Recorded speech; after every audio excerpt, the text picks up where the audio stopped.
We are discussing housing policy as an agenda issue for the elections in 2017. The Institute of Economic Affairs carried out a series of studies to inform public information and also policy debates around key economic and social policy issues for 2017 elections. We think that this is important, one, to put on the record, but also to bring forth research and technical knowledge which could help political parties and Kenyans to understand what the key issues in housing policy are. So we start this study with the question, what are the sources of housing policy in Kenya and what's the state of affairs? And we find that there are four main sources of housing policy. The first is the Kenyan Constitution under Article 43(1), which provides that every Kenyan has the right to accessible and adequate housing. This is then followed by the National Housing Policy, which is Sessional Paper number 3 of 2004, again confirming the fact that housing and shelter is a right, but also that government is interested in providing a platform to enable Kenyans to enjoy adequate and affordable housing. This is then buttressed by Vision 2030, which not only identifies housing as an important question of rights, but also a key feature of development, both in urban and rural areas, but also as a significant step in building Kenya's manufacturing and employment, mass employment capability. And finally, the other source of housing policy that is applicable to Kenya relates to the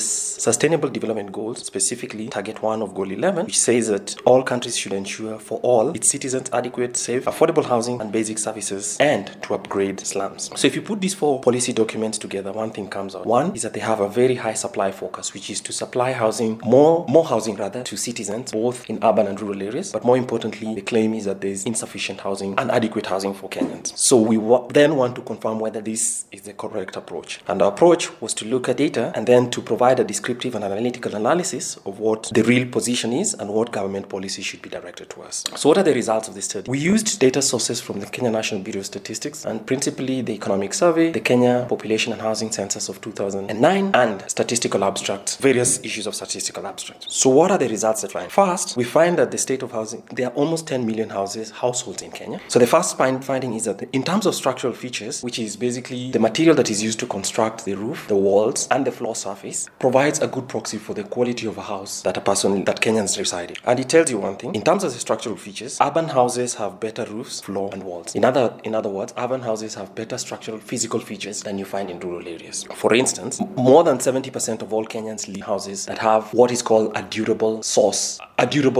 structure in terms of a durable roofing material, which is something that would last for more than a year or about. And this includes tiles, corrugated iron sheets, and even cement. 59% of Kenya's urban residents reside in a single-room structure. So while they have better physical facilities in terms of a better floor surface, better walls, and a better roof, 59% of urban residents reside in a single-room structure. I re-emphasize that this is not a single bedroom, but a single-room structure, which suggests that all household activities takes place within a single structure. So perhaps the cooking and questions of privacy come in, the living room, all that are within a single structure. On the other hand, rural households show a better, while they have less durable floors and walls, many rural households have as much as 4 different rooms in the same household and structure. So it already tells you that rural people have better space, urban people have better structure space, urban people have better physical structure. So that's the first finding. The second finding is that construction material in Kenya is very expensive. So how do we measure this? Using data from 2016, income data from 2016, it shows you that the average Kenyan, based on the income that they earn of about 13,000 shillings per month, would take 1.5 days of work to buy 1 bag of cement, which is one of the highest costs and one of the highest levels in the world and on the African continent. On the other side, steel and steel products are also some of the most expensive because steel is required for fortification and for supporting structures in a house. So in addition to the fact that the structural features of houses are different, we also find that Kenyans face some of the highest costs in constructing houses. So this already clashes with the policy requirement to provide adequate and affordable housing because construction materials in Kenya are some of the most expensive on the continent but also globally. And some of the reasons for this is basically because our cement factories in Kenya and our steel factories are protected from competition. So for instance, there's less expensive cement from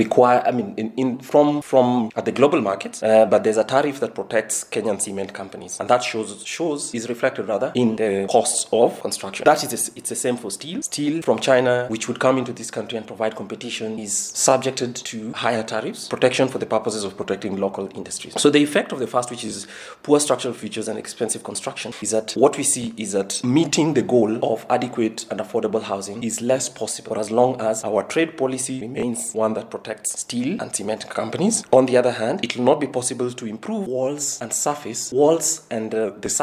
floor surface, because these require direct cement and also require better bricks for improving the quality of walls. Our direct proposal, therefore, is that government should try to burn the candle from both ways by introducing competition in both steel steel and at the same time in cement to ensure that as Kenyan incomes grow, it becomes more affordable. Our third finding is that there's a dual market in the sense that the requirements of housing in urban areas and the requirements of housing in rural areas are completely. As already stated in point 1, urban areas tend to have less space, even if the structural features of most of those houses seems to be better. Rural areas have more space. The structural features of their walls and the floor surfaces are worse than what is provided in what is available in urban areas. Part of this is driven by the fact that in urban areas, land costs are a significant factor in the quality, in not only the quality, but in the size in the cost of a house. Land costs are some of the most expensive on the African continent. So in Kenya's urban areas, this shows again in terms of expensive land costs. On the other hand, rural people do not necessarily require as much land. What they require is to be able to afford better stone, better concrete, and better steel in order to construct much better houses. So this leads us back again to the fact that unless we have competition and more efficient markets in both land at the urban areas, but also better, more affordable construction material in rural areas, we'll still be unable to meet the goals required according to the policy, Kenya's housing policy. So what this requires is for urbanization. The fourth factor is urbanization. And one of the things that is required in terms of our policy requirement is urban demand. Kenya's urban areas are growing at about 5 or 6% per year, which is almost thrice the rate at which the overall population of the country is growing. So in a short while, many more people will be residing in urban areas, and this obviously puts pressure for the demand for housing. What then is required is that there needs to be downward pressure on construction material. And one of the ways in which this demand is shown and the high cost of housing is in the fact that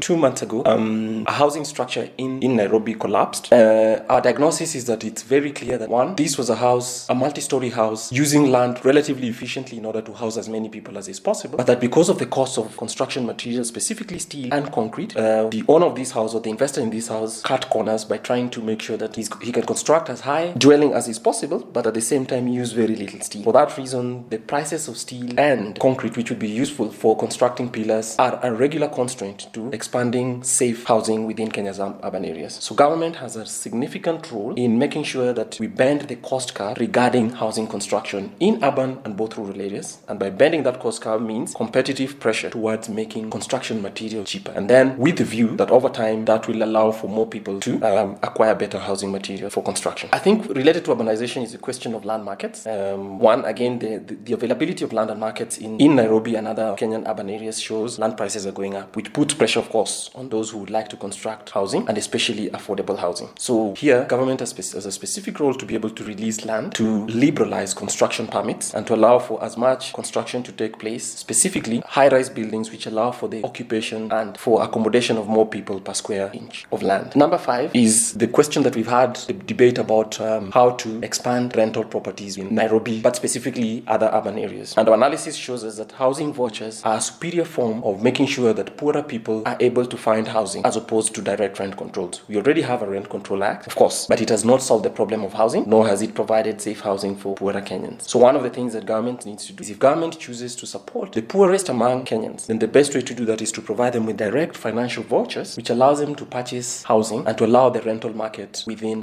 Kenya's cities and urban areas to grow. Any attempt at constraining rental prices with the view that will make housing more affordable for poor people, there's evidence both in Kenya and other parts of the world that it does not work. So as we conclude, the sixth point that we found out is that because of the constraints to housing, and housing being one of the most expensive things that most families would like to own, and it's a big investment for them, the biggest point here is that a fast growth policy and a policy that ensures that incomes grow is also one that helps housing policy. So housing policy benefits from overall development policy. So as much as incomes grow, it will ensure that, according to our point 2, where we found that Kenyans require 1.5 days to buy 1 bag of cement, one of the things that happens is as incomes grow, makes all construction materials more affordable, and therefore our goal towards adequate, safe, and affordable housing becomes more possible. So the only way to meet affordable housing costs, one of the other ways to meet affordable housing costs is overall macroeconomic framework, but one policy that ensures that the incomes of Kenya grows through employment and through higher productivity. Thank you.